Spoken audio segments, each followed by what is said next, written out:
సెక్కి సెక్కి సెక్కి సెక్కి సెక్కి తాకలు కుట్టేసింది.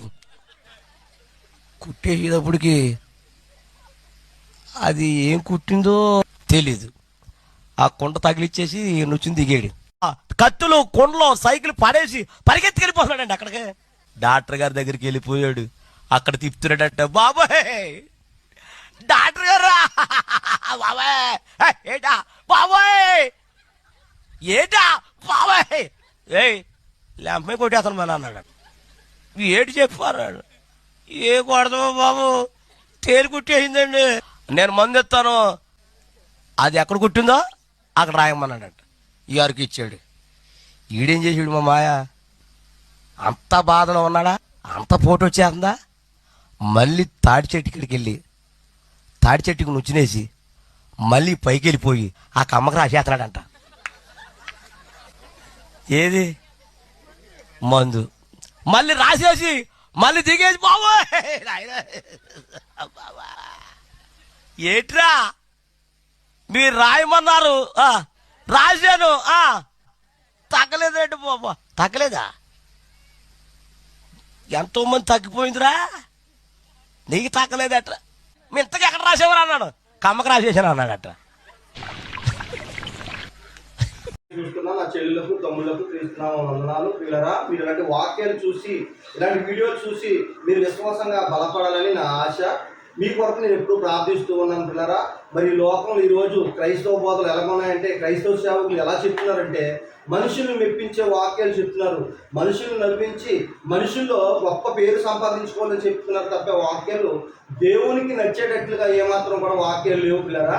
కాబట్టి ఈరోజు మనం వాక్యాన్ని చదువుకుంటూ ముందుకు వెళ్దాం. మొదటి దశలోకి రాసిన పత్రిక 2వ అధ్యాయం 4వ వచనం పిల్లరా.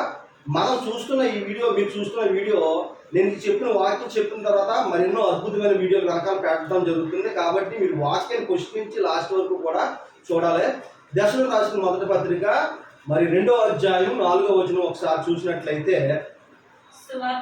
సువార్తను మాకు అప్పగించుటకు యోగ్యులమని దేవుని వలన ఎంచబడిన వారమై. ప్రియరా, మొదటి శతాబ్దంలో యేసు ప్రభు వారు మరి తండ్రి మనసు ఎరిగిన అపోస్తులు, ప్రభు మనసు ఎరిగిన అపోస్తులు మరి సువార్త కోసం తమ ప్రాణాలనే పణంగా పెట్టారు పిల్లరా.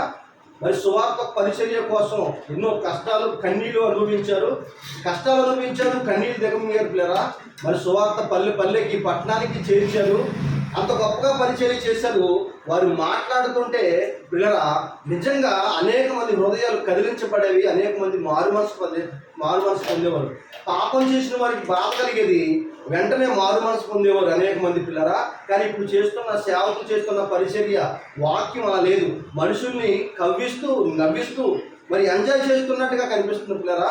దేవుని వాక్యం చెప్తున్నాడు, అంత చక్కగా చెప్తున్నాడు. చూడండి ఆ మాటలో, సువార్తను మాకు అప్పగించుటకు యోగ్యులై అప్పగించారంట. బాధ్యత అంట, సువార్త ప్రకటించే యోగ్యులని అదొక బాధ్యతగా పిల్లరా అపోస్తులు తీసుకున్నారంట. దేవుని వలన ఎంచబడిన వారై మనుషులను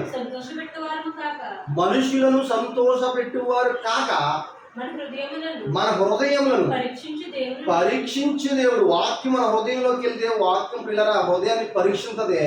ఈ వాక్యం పరీక్షించబడటం వల్ల అనేక మందిలో హృదయం స్పందించి మారు మనసు పొందుతారు. హృదయాన్ని ఎరిగిన దేవుడు సంతోషపడాలని, ప్రజలు సంతోషపడితే మనకి ఏం రాదు, కానీ దేవుడు సంతోషపడితే మనకు పరలోకం ఇస్తాడని అపోస్తులు చూశారు పిల్లరా. కష్టపడ్డారు, సువార్త ప్రకటించారు, ఎన్నో చోట్ల ఇబ్బందులు పడ్డారు, కొరడా దెబ్బలు తిన్నారు. ఎందుకంటే పిల్లరా వాక్యాన్ని ప్రకటించడమే వాళ్ళ ధ్యేయంగా మరి ఉన్నారు పిల్లరా. కాబట్టి దేవుడు చెప్పిన మాటలో పూర్వకాలంలో సువార్త చేసిన మరి సేవకులు ప్రజలు సంతోష పెట్టేవారుగా కాకుండా దేవుణ్ణి సంతోష పెట్టేటట్లుగా ఉండేయంట బోధలు. మరి అప్పుడు బోధలకి ఎప్పుడు బోధలకి ఎలా ఉన్నాయో దీన్ని మీరే చెప్పాలి పిల్లరా. మరి కాబట్టి నా మాటలు మీ మనసులో ఉంచుకోండి. ఇలాంటి విశ్వాసం కలిగిన వాక్యాలు, వీడియోలు చూడండి. మీరు విశ్వాసంలో ఇంకా బలపడాలని కోరుకుంటూ మీ అందరికీ వందనాలు తెలియజేస్తాను. నేనేమి చెల్లింతును నీవు చేసిన, మళ్ళీ తగ్గిపోయింది సౌండ్. ఇది దరువు. నీ ఓపిక లేదా, అది ఓపిక లేదా? ఒకసారి ఏంటి ఇలా కొడుతున్నారేంటి?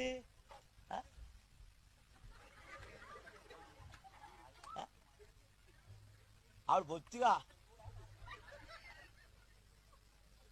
రాత్రి నా ముందే కూర్చుంది ఒక అమ్మాయి, మాచర్ల, ఇంక లోపలికి వెళ్ళాలి. ఆవిడ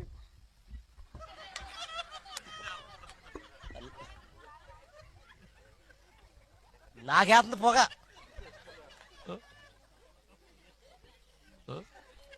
ఏంటి ఊరుకో రకం మనుషులు నాయన. అదే తల కట్టింగ్ అలాగేసేమిటిరా, పంచుకొక్క కరిచేసినట్టు కరిచేసిందా?